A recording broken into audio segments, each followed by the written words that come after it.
Hello everyone, my name is 𝗬𝗂𝘂 𝗩𝐶𝗶𝗄𝗏, your host at Apex Voices, where we sit down with industry leaders to uncover their insights, lessons, and strategies for success. Today we have Dr. Pratik Lodha in our studio. Pratik is a strategic transformation leader who focuses on converting strategy into real results and elevating performance by empowering people and aligning culture, processes, and technology. Pratik, thank you for joining Apex Voices. Thank you so much, 𝗬𝗂𝘂, for that kind introduction. I really appreciate it. Pratik, you describe yourself as a strategic transformation leader who converts strategy into results. How did your career evolve into this niche, and what were the pivotal moments along the way? So thank you, 𝗬𝗂𝘂. This question I get asked all the time, especially because I come from an unconventional background with my academia in biochemistry and working with banks and consulting. So how I got into it was I was always interested in business. I had a startup while I was doing my PhD. My family background is entrepreneurial in nature, where I am the odd one out who was in science and not in business or accounting. So I knew I would want to always find ways where I can merge these two worlds together. And I got that. I was lucky, fortunate enough to get the ability to do that because a friend of mine needed help and while he was working in the bank,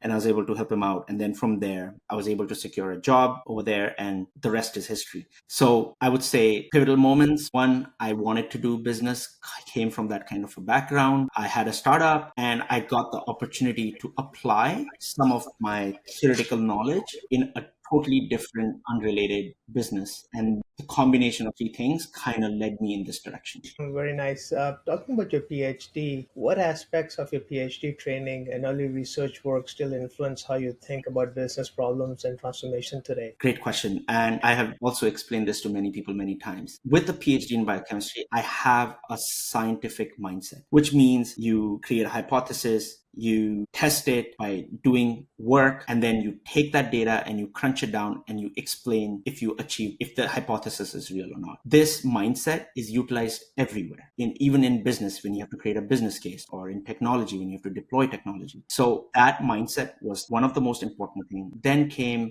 patience with complexity and a systems mindset. So when I dealt with a lot of complex data, at first it can be very scary to look at a lot of spreadsheets, to look at a lot of numbers, but doing it again and again and again throughout my PhD, I just got used to it, and that was normal for me. The third thing is grit. You just need to wake up in the morning and you just need to rinse and do the experiments, do the work, write your papers. That grit is needed in any business or any type of work you do. And the last thing, which is my favorite, is curiosity and continuous learning. I was always curious. I always love continue learning, reading books, learning about new problems, learning about new businesses. And these things all come together, help me take whatever I have learned in my academic life and use it in the professional life. Very nice. So from hypothesis to implementation, which is what transformational leaders do, they take ideas from inceptions to all the way to end, and then having that grit as well as the discipline in order to see the work through. That is a true quality of a leader, I guess. And moving from academia and specialist work into broader leadership advisory roles is a big shift, right? What mindset changes did you have to make when you moved over from academia to transformation leadership? Good question again. Human beings have a habit of putting labels on boxes or assigning labels to even each other. Based on our educational background, based on the way we look, they assign us labels. I never liked any labels that were assigned to me. So I know that being an academic, it came with a lot of labels. All right, you must be very specialized. You are probably an individual contributor. You love perfection and things like that. Every time I know that I was assigned a label, I was also looking at the other side. Yes, in leadership, you need to have breadth and integration, not specialization all the time. So I had to quickly pivot and learn that I need to look at the broader picture. It doesn't mean that when I was doing my academic life, I was not looking at the broader picture. Obviously, for whatever research I was doing, I had to look at the big picture of why I'm doing that. So there were these kind of shifts. From an individual contributor, I always worked in teams. Even while doing my research, I had team members working for me. So it was not me, little scientist in a lab coat, doing experiments by myself. There used to be a team of people. There were people you would present to, lectures you would give, or presentations and poster presentations. You would go to conferences to explain your work. So there was that. Things like precision and perfection, that had to change a little bit, because business, I think, is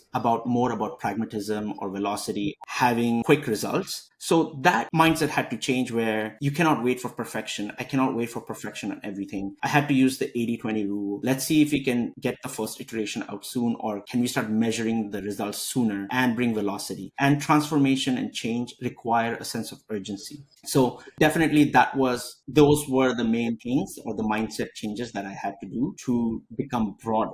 That's a great answer. When we talk about experiments, failure is a big part of experiments. Great leaders, they tend to fail fast and they tend to fail often. In your view, what are the most common reasons why strategies fail at the execution stage in large organizations? I would again say there are 3 to 4 main reasons. The first one being lack of alignment.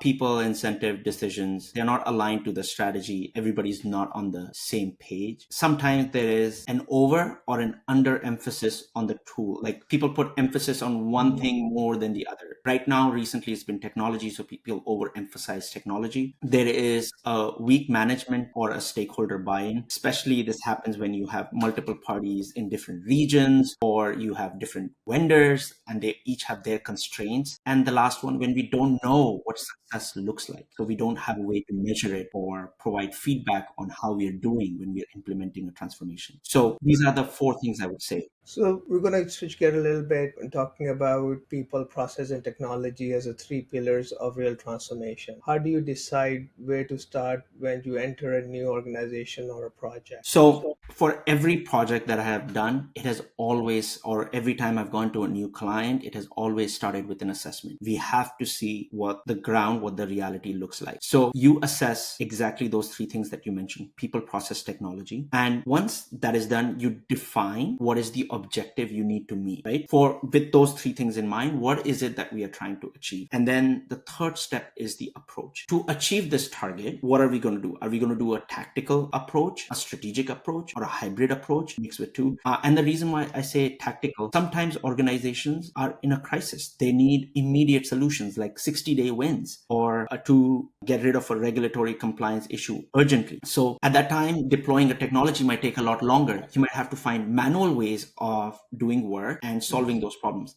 So it totally depends on the outcome of this assessment and understanding of that, where they lie, and then the right solution to propose to them. And it can vary from situation to situation. Very well said. Can you walk through a transformation where you're particularly proud of, and what was the starting point, and what levers you pulled, and how you measured success? Yeah. Most recently, last year, I got the opportunity to get together with a team to lead a global infrastructure IT transformation for top global banks. So just for context, they are in over 20 different countries and they have entities across the globe. The variety of the business is very large. They go all the way from retail banking to commercial banking to auto loans. So all kinds of financial businesses across the globe in different countries. With this project, the goal was we want to harmonize the infrastructure component of their business, and the budget for it was more than 2 billion. It was around 2.5 annually across all the regions. So the task of the transformation team was to look at this, provide governance, methodology, and steps that we should take to achieve this. So we started with clear objective. We want to save $100 million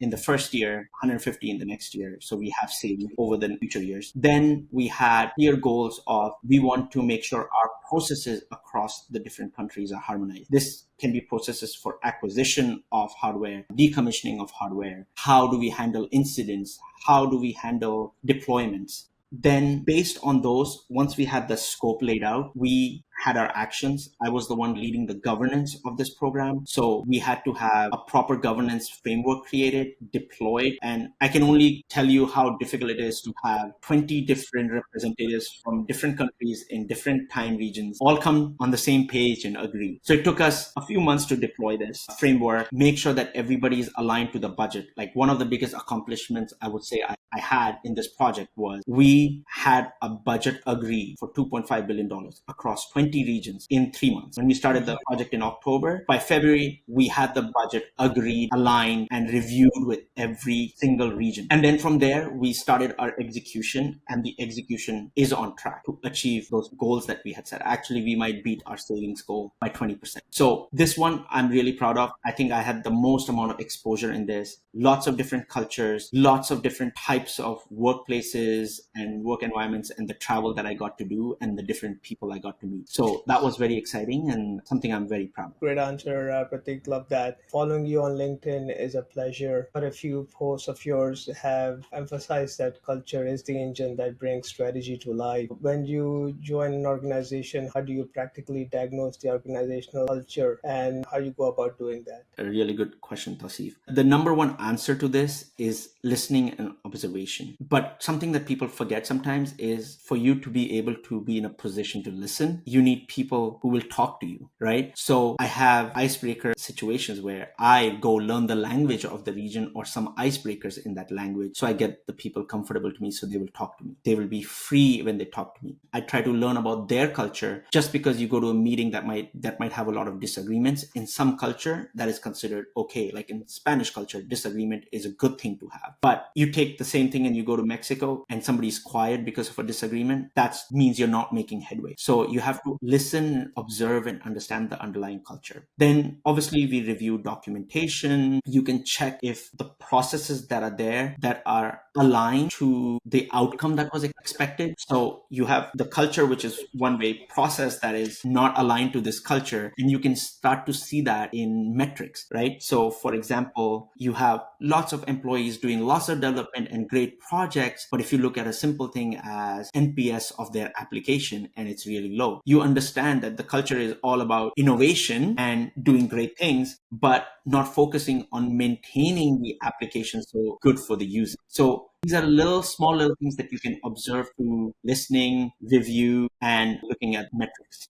Keeping with the topic of culture, what are the key cultural patterns that consistently predict whether a transformation will succeed or? Yeah, there are patterns for both failure and success. For success, it's leadership, how open they are and how supportive they are to change. Are they championing it? Are they making sure it is visible? And are they engaging with the team? How psychologically safe are they making the team feel? We commonly use this term, like, are we giving them a warm blanket to the people when we are doing work with them? Because transformation do come with changes and real life consequences, right? So when you're giving somebody comfort, you want to make sure it's for the right reasons. And does everybody involved in this have a shared purpose and clarity of that purpose? That is why I talked about the objective in the past. You have to have a clear objective, begin with the end in mind. So that objective has to be clear. So we all are driving towards the same goal. You have to have a data-driven mindset, because that data will tell you if you're going on the right track or not. And then the most important is ownership and accountability. We need to have the transparency and understand who is the owner and who's accountable for those outcomes. So if we find any issues or gaps, we plug them very quickly. And opposingly, like for failure,